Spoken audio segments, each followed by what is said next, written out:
हाँ तो दोस्तों नमस्कार। आज आपके बहुत दिनों की मेहनत, जो आप बहुत दिनों से इंतज़ार कर रहे थे, वो आज इंतज़ार की घड़ियाँ समाप्त हो चुकी है। और अगर हम देखें तो आज हम जो पढ़ने वाले हैं वो मैथ्स आज से हम स्टार्ट करने वाले एकदम जीरो लेवल से, एकदम बेसिक से स्टार्ट करेंगे दोस्तों, ताकि अगर आपका कहीं पे कॉन्सेप्ट आप जो भूल चुके हैं या कहीं ना कहीं आपको कोई दिक्कत आ गई है, या फिर आप स्टूडेंट हैं फर्स्ट टू 10th तक, आप किसी भी लेवल पे हैं, किसी भी स्टैंडर्ड पे है, आपको कोई प्रॉब्लम नहीं होगी।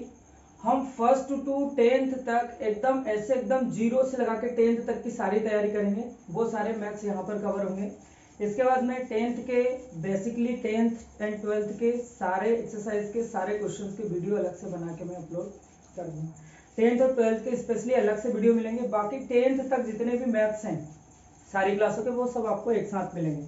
अगर आप पढ़ाई कर लिए हैं या आप स्टूडेंट नहीं हैं और फिर भी आप मैथ सीखना चाहते हैं, तो एकदम आपके लिए भी जीरो लेवल से आज हम मैथ स्टार्ट करने वाले हैं। और अगर आप कंपटीशन एग्जाम की तैयारी कर रहे हैं, अगर आप कंपटीशन एग्जाम की तैयारी करना चाहते हैं, तो ये आपके लिए बहुत ही अच्छा मौका हो सकता है दोस्तों। और हम ये जो मैथ्स पढ़ रहे हैं ये एकदम एकदम अगर देखें तो यूपीएससी लेवल का मैथ्स हम पढ़ेंगे दोस्तों। क्या पढ़ेंगे? ये एकदम यूपीएससी लेवल का, एकदम हाई लेवल का मैथ्स पढ़ने वाले हैं। तो आपको एकदम मजा आ जाएगा। मैथ्स आप जब पढ़ेंगे ना, तो आपको ऐसा लगेगा कि हाँ भाई, मैथ्स बहुत इजी सब्जेक्ट है, हम उसको बिना कारण ही ऐसे मतलब डिफिकल्ट सब्जेक्ट मानते थे। तो आज से आपकी सारी जो पूर्व अवधारणाएं हैं, पूर्ण जो भी आपकी पूर्व की जो भी समस्याएं हैं, वो सारी आप समाप्त हो जाने वाली हैं। और मैं एक बात आपको और बता देना चाहता हूँ कि अगर आप कहीं पे छोटा मोटा कोचिंग चलाते हैं या किसी भी प्रकार से आप मेरी मदद चाहते हैं, या आप कंपटीशन एग्जाम की कहीं तैयारी करवाते हैं और आप अपनी क्लासों का प्रमोशन करना चाहते हैं, तो भी आप मुझसे संपर्क कर सकते हैं। मेरे नंबर पर आप मैसेज कर सकते हैं। मैं बिल्कुल आपकी मदद करने के लिए तैयार हूँ। आप जैसा बोलेंगे, क्योंकि शिक्षा विभाग से मैं चाहता हूँ कि इस विभाग से, ये एक ऐसा प्लेटफॉर्म है, शिक्षा विभाग या एजुकेशन एक ऐसा डिपार्टमेंट है, या हम बोल सकते हैं कि ऐसा क्षेत्र है जिसमें मैं बिल्कुल लग के काम करना चाहता हूं। और अगर आपको मेरी आवश्यकता लगे तो आप बता सकते हैं बिल्कुल। इसके अलावा भी अगर आपको कोई प्रॉब्लम हो लाइफ को लेके, या आप किसी प्रकार से डिमोटिवेट फील करते हो, या आपको मोटिवेशन की बहुत ज़रूरत रहती हो, या आप कहीं पे फंस जाते हैं कि आपको पता नहीं कि अब क्या करना चाहिए, कि अब ऐसी सिचुएशन बन गई है तो क्या करें, तब भी आप बिल्कुल मुझे मैसेज कर सकते हो, कॉल कर सकते हो, कोई दिक्कत नहीं, मैं आपकी मदद करूंगा। और अगर देखें हम, तो सबसे मैथ्स में स्टार्टिंग अगर होती है तो संख्या पद्धति से होती है, जिसको हम अगर इंग्लिश में देखें तो नंबर सिस्टम बोलते हैं। हम बिल्कुल एकदम नंबर सिस्टम जीरो से स्टार्ट करेंगे। बिल्कुल आप ये सोच के बैठिएगा कि आपको मैथ्स में कुछ भी नहीं पता है, कुछ भी नहीं जानते आप, और आप सब कुछ सीखना चाहते हैं, तो आप बहुत अच्छे लेवल पे सीख पाएंगे। अगर हम देखें तो स्टार्टिंग में सबसे पहले हमको संख्याएं पढ़नी आनी चाहिए और लिखनी आनी चाहिए कि संख्याएं आखिरकार क्या है। तो मैंने एक एग्जांपल ले लिया है यहाँ पर एक संख्या का, जो कि क्या है 61487029 संख्या है। तो सबसे पहले हम क्या करेंगे, अगर इंडियन स्टैंडर्ड की बात करें, भारतीय पद्धति की बात करें, तो हम 1 इकाई, दहाई, सैकड़ा, और उसके बाद कॉमा लगाते हैं, 1000 10,000, इसके बाद वापस से कॉमा लगाते हैं, लाख 10 लाख, और उसके बाद फिर वापस से हम कॉमा लगाते हैं। तो मैंने कॉमा भी लगा दिया है। अगर हम इसको पढ़ने की बात करें तो इकाई, दहाई, सैकड़ा, 1000 10,000, लाख 10 लाख, करोड़, यानी 6 करोड़ बनता है अपना। क्या बनता है दोस्तों? 6 करोड़ बनता है। और इसके बाद होता है 14 लाख, इसके बाद होता है 87,000, और यहाँ पे है क्या 29। हम इसको आसानी से पढ़ सकते हैं, आसानी से लिख सकते हैं, बहुत ज्यादा आपको डिफिकल्टी नहीं होगी। आपने बहुत पढ़ा है, अगर आपने पहले भी पढ़ा है तो आपको रिमेम्बर हो गया होगा। अगर हम देखें तो इसके बाद एक छोटी सी चीज आती है, जाति मान जिसको बोलते हैं, और हम अगर उसको इंग्लिश में देखें तो लोकल वैल्यू बोलते हैं। तो कोई भी संख्या, मैंने स्पेशली लिख दिया है कि संख्या में कोई भी संख्या हो, उसका कोई भी अंक हो, संख्या में अंक का अपना खुद का मान, अपना खुद का मान जो होता है वही उसका जातीय मान होता है। खुद का मान जातीय मान होता है। ठीक है, ठीक है ना दोस्तों? तो अगर आप देखेंगे तो उस संख्या में अंक का खुद का मान जो होता है वो उसका जातीय मान होता है। अगर हम देखें यहाँ पर हमारे पास संख्या है 6 3 5 7 8, यानी 6 3 5 7 8 में अगर हम देखें 6 का जातीय मान, तो 6 का जातीय मान दोस्तों क्या होगा? 6 होगा। 5 का जातीय मान क्या होगा? 5 होगा। और इस संख्या में अगर देखें तो हम 3 का जातीय मान क्या होगा दोस्तों? 3 होगा। इसे स्पष्ट लग रहा है, जहां पर जो भी संख्या है अगर उसके हम जातीय मान की बात करें तो जो वो नंबर है वही उसका जातीय मान भी होता है। हम लोकल वैल्यू की बात करें तो जैसे 8 है, ये 8 है, तो 8 का जातीय मान क्या होगा, लोकल वैल्यू 8 ही होगी। ठीक है, इसके बाद अगर हम देखें तो हमारे पास हम देखते हैं तो हमको आवश्यकता लगेगी स्थानीय मान की। किसकी लगेगी दोस्तों, स्थानीय मान की, जिसको इंग्लिश में बोलते हैं प्लेस वैल्यू।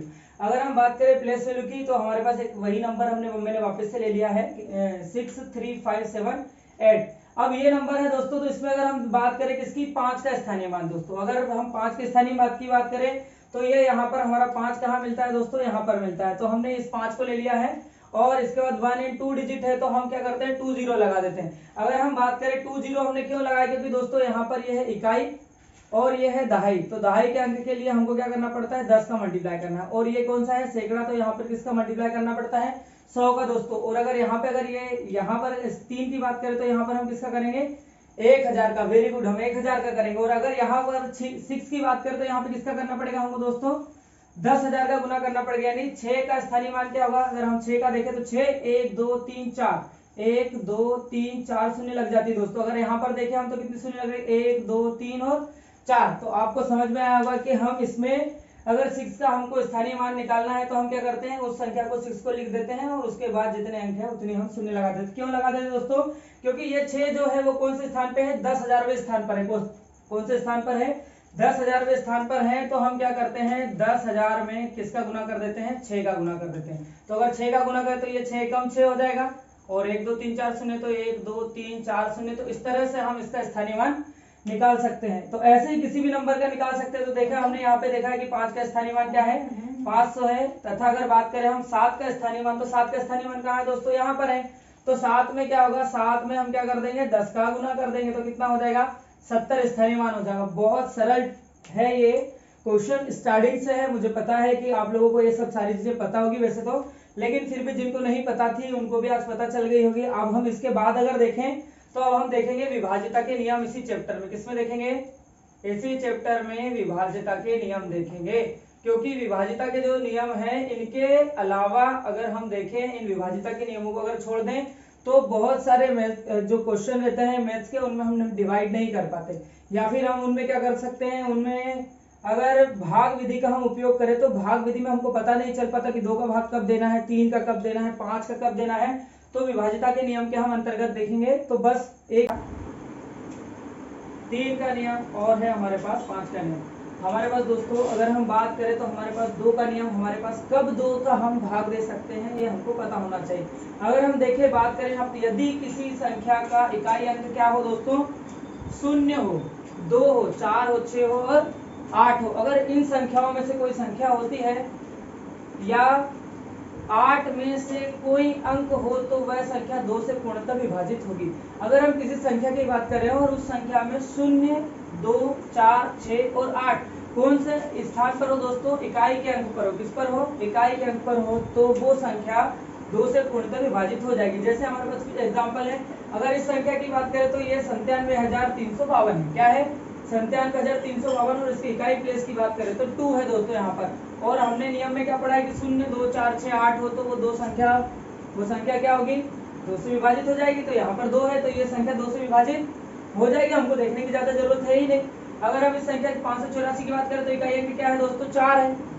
4 हमने पढ़ा है कि नियम में 4 होना चाहिए इकाई के प्लेस पे, तो 4 है। तो ये संख्या भी पूरी तरह क्या हो जाएगी, विभाजित हो जाएगी। आप अगर देखेंगे इस नियम को, अगर आप याद कर लेंगे या आपको अगर ये नियम पता है तो आप संख्या को देखेंगे और झट से तुरंत ही बता देंगे कि वो संख्या 2 से डिवाइड होगी या नहीं होगी। अगर इस संख्या की बात करें तो 666 है हमारे पास, और इस 666 में इकाई अंक क्या है, 6 है दोस्तों। तो हमारे नियम में आता है कि अगर इकाई पे 6 अंक है, 6 अंक आए, अगर इकाई अंक किसी संख्या का 6 हो तो क्या हो जाती है, वो 2 से डिवाइड हो जाती है पूरी। अगर इसकी बात करें तो यहाँ पर क्या है, 0 है। और हमारे नियम में 0 का एक नियम है कि अगर 0 इकाई अंक पे होता है तो वो 2 से विभाजित हो जाती है। तो इस संख्या को 540 को हम देखकर ही बता सकते हैं कि ये 0 है इसका इकाई अंक, तो ये क्या हो जाएगी, 2 से विभाजित हो जाएगी। ऐसे ही हम देखें 3 का नियम रहता है। तो 3 का नियम क्या रहता है, यदि दी गई संख्या के सभी अंकों का योग 3 से पूर्णतया विभक्त हो जाए, मतलब अगर कोई संख्या है तो उसके सारे अंकों को आप जोड़ लीजिए। क्या करेंगे आप, सारे अंकों को जोड़ लेंगे तो वह संख्या 3 से पूर्णतया विभाजित हो जाएगी। अगर उसका योग जो आता है वो 3 से पूर्णतया विभाजित हो जाए वह संख्या, तो वह 3 से क्या हो जाएगी, पूर्णतः विभाजित हो जाएगी। अगर हम इस संख्या की बात करें तो 7 में अगर हम 5 जोड़े तो कितना हो जाएगा, 7 और 5 कितना हो जाएगा, 12। 12 में अगर 6 जोड़े तो क्या हो जाएगा, 18। 18 में अगर हम 8 जोड़े तो कितना हो जाएगा 26। 18 में अगर 8 जोड़े तो कितना हो जाएगा 26 हो जाएगा। और अगर 4 जोड़े तो कितना हो जाएगा 30 हो जाता है दोस्तों। और अगर 30 की बात करें तो 3 के पहाड़े में 30 आता है, या 3 से ये जो संख्या है 30 पूर्णतः विभाजित हो जाती है। अतः ये वाली जो संख्या है ये भी 3 से पूर्णतः विभाजित हो जाएगी। आप एक बार और, अगर आपको दिक्कत हो तो आप एक बार और कंफर्म कर सकते हैं। 7 में अगर 5 जोड़ेंगे तो 12, 12 में 6 जोड़ेंगे तो कितने हो जाएंगे 18, 18 में अगर आप 8 जोड़ते हैं तो कितने हो जाएंगे 26, 26 में 4 जोड़ेंगे तो कितने हो जाएंगे 30। तो 30 हमारी संख्या जो है वो 3 से डिवाइड हो जाती है, मतलब ये वाली पूरी संख्या भी 3 से क्या हो जाएगी विभाजित हो जाएगी 3 से। समझ में आ रहा होगा आपको। अगर देखिए 5 का क्या नियम रहता है, तो 5 का नियम रहता है यदि कोई संख्या हमको दी गई है, उस संख्या का अगर इकाई अंक क्या हो, या तो 5 हो या फिर क्या हो 0 हो, तो वह संख्या भी क्या हो जाएगी पूर्ण से विभाजित हो जाएगी। अगर देखें हमारे पास 2 एग्जाम्पल भी हैं, यहाँ पे 86,735, तो इकाई अंक की बात करें तो क्या है दोस्तों 5 है। और अगर 5 है तो ये संख्या क्या हो जाएगी 5 से डिवाइड हो जाएगी। Very good. अगर हम देखें इस संख्या को देखें तो यहाँ पर भी इकाई अंक क्या है 0 है, और अगर इकाई अंक 0 है तो ये किससे डिवाइड हो जाएगी 5 से भी डिवाइड हो जाएगी, और अपना 2 के नियम में भी आता है तो ये संख्या 2 से भी डिवाइड हो जाएगी। पर अपने को तो अभी 5 का नियम देखना है, तो 0 है इकाई अंक मतलब 5 से क्या हो जाएगी ये डिवाइड हो जाएगी। अब अगर बात करें तो इसके आगे किसका नियम आएगा 7 का आएगा, तो 7, 9, 10, 11, 13, 15 इनके नियम हम देखेंगे अगले वीडियो में, क्योंकि ये वीडियो बहुत लंबा हो जाएगा। आप इस वीडियो को देखिए, बार बार देखिए, सारी चीज़ों को याद कर लीजिए, सारे कॉन्सेप्ट समझ लीजिए, और मैं गारंटी लेता हूं कि इन सब चीज़ों को देखने के बाद संख्या पद्धति आपके लिए ऐसा हो जाएगा कि आप बोलेंगे वाह सर मजा आ गया।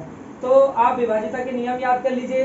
अगर आप कोई कोचिंग क्लासेस चलाते हैं और आप अगर मेरी हेल्प चाहते हैं, या किसी भी प्रकार के आपके व्यवसाय का अगर आप प्रमोशन करवाना चाहते हैं, तो आप मुझे बिल्कुल मैसेज कर सकते हैं, मुझे कॉल कर सकते हैं और मुझे बता सकते हैं, तो मैं उसके लिए आपकी मदद के लिए बिल्कुल तैयार हूँ दोस्तों। तो धन्यवाद, आज के लिए इतना ही, बाकी देखेंगे हम नेक्स्ट वीडियो में।